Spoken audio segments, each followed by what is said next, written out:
Hi, thank you so much, and welcome back. Today, I want to talk to you about a topic that we don't stop often and check in on, but it's affecting more and more people.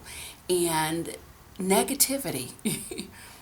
Simple word, but is having a profound impact on so many people's lives. So, what is negativity? Negativity is anything that comes in and degrades your mind, body, soul, or spirit. In my opinion, and it's a very well researched opinion, negativity is on the rise for a couple reasons.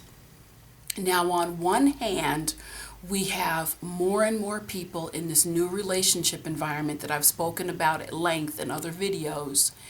In the new relationship environment, feeling isolated, disconnected, and without adequate social support.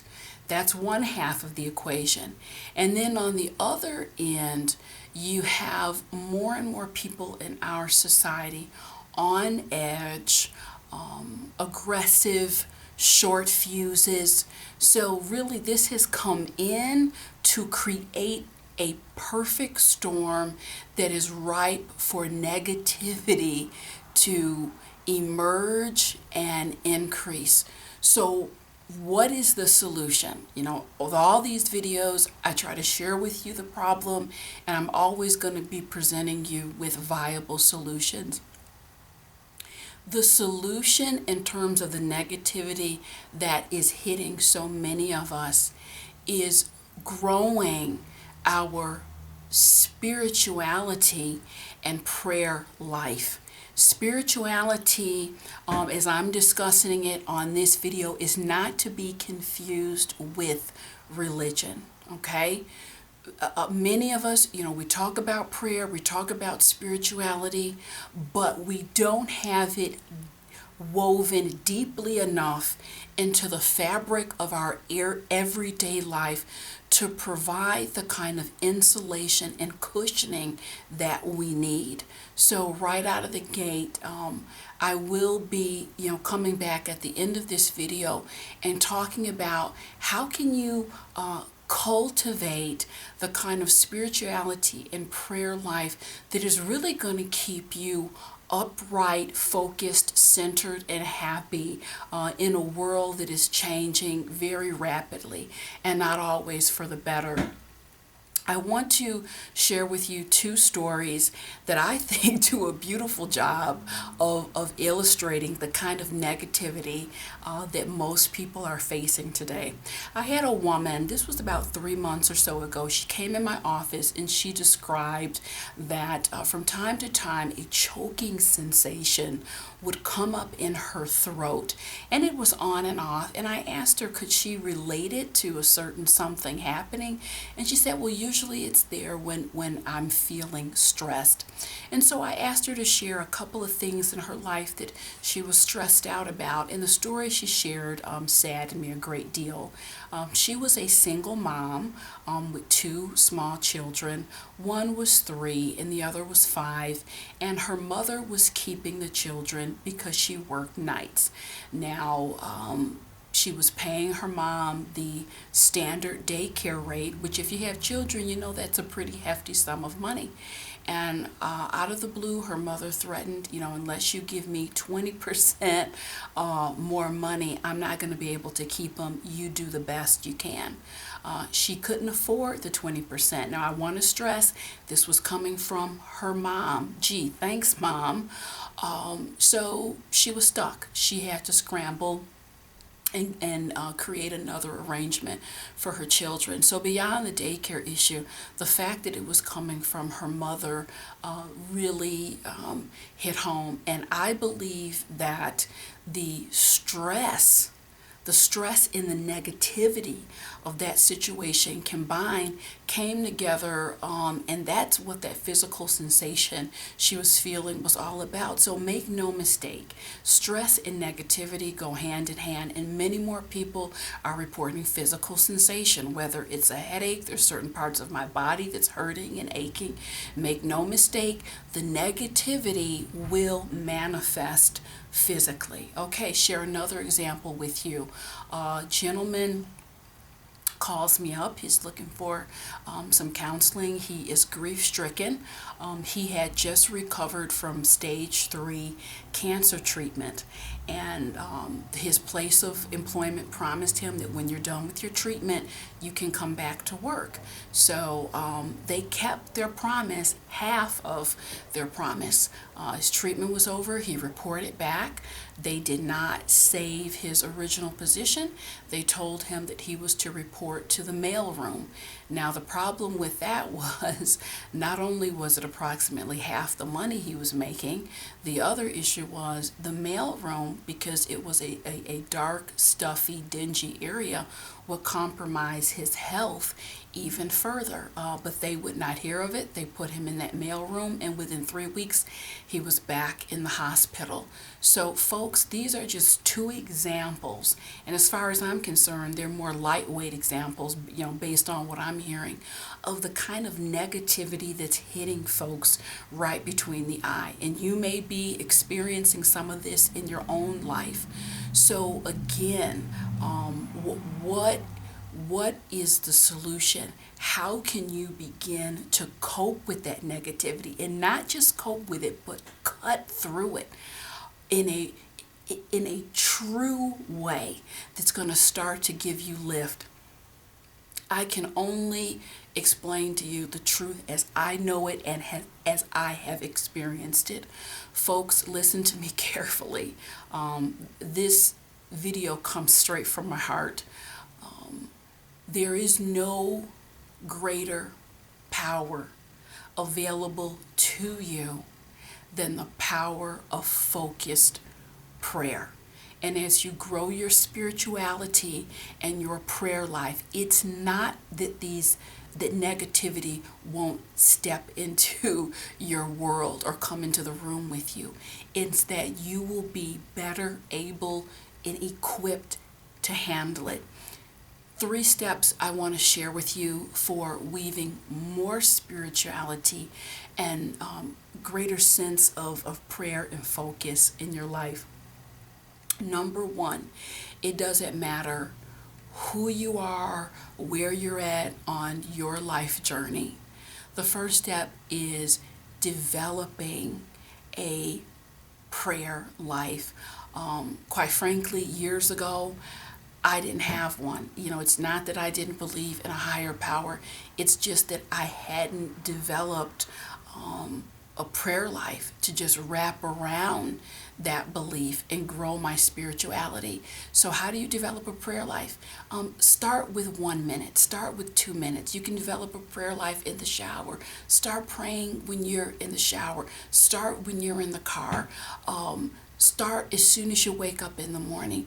What matters most is that your intention is aligned on an internal agreement to connect with your Creator on a consistent basis.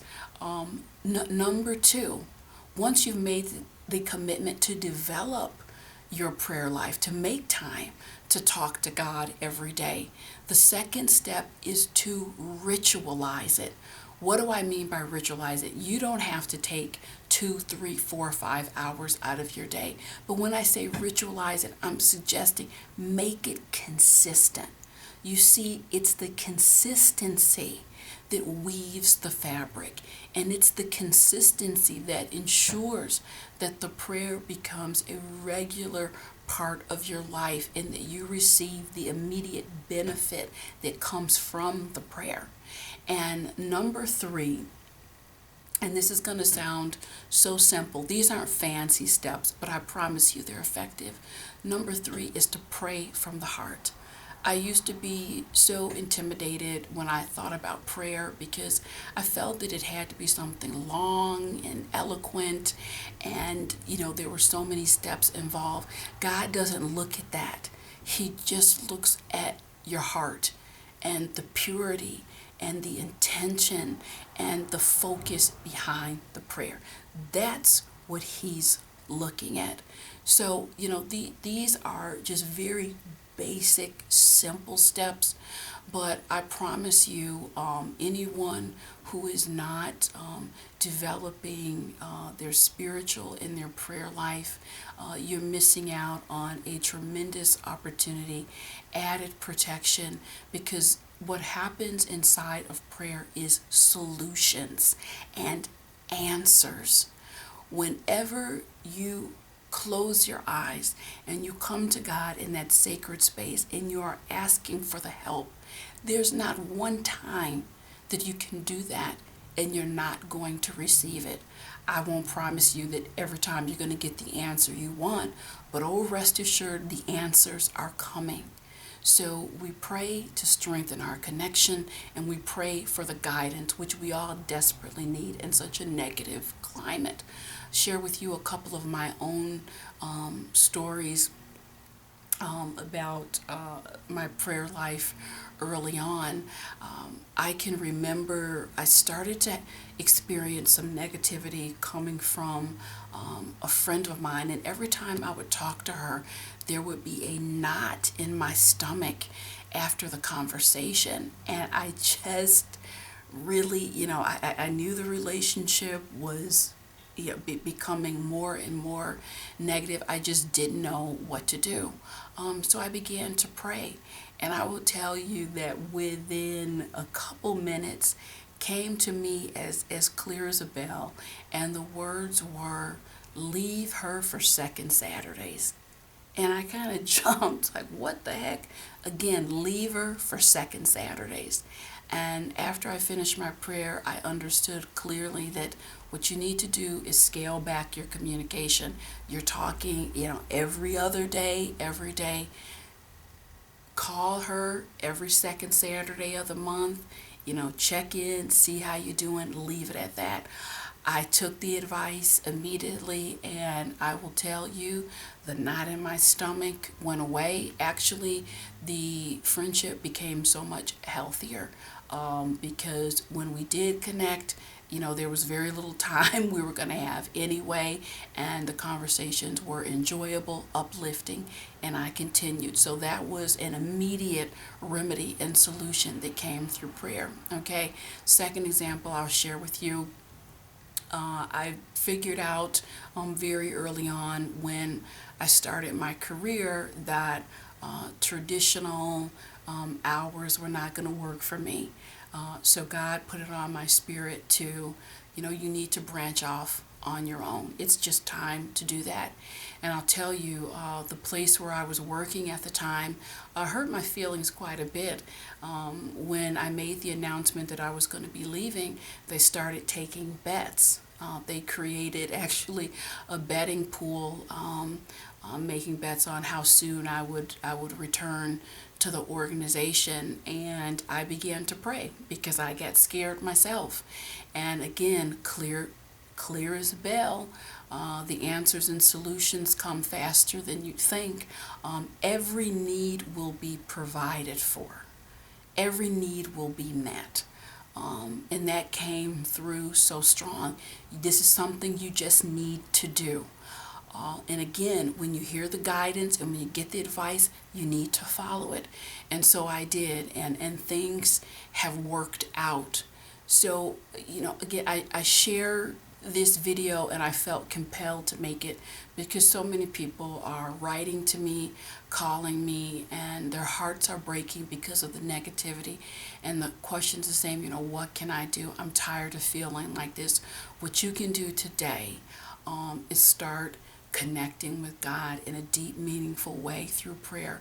And I promise you that lift you're looking for is going to come. I also want to encourage you to read and get your hands on anything written by John Eckert. He's amazing, and he is a prayer warrior, and his instruction is thorough and it's pitch point. That's John Eckert. You spell his last name Eckhard. So always, as I receive wonderful information, I'm going to be sharing it with you.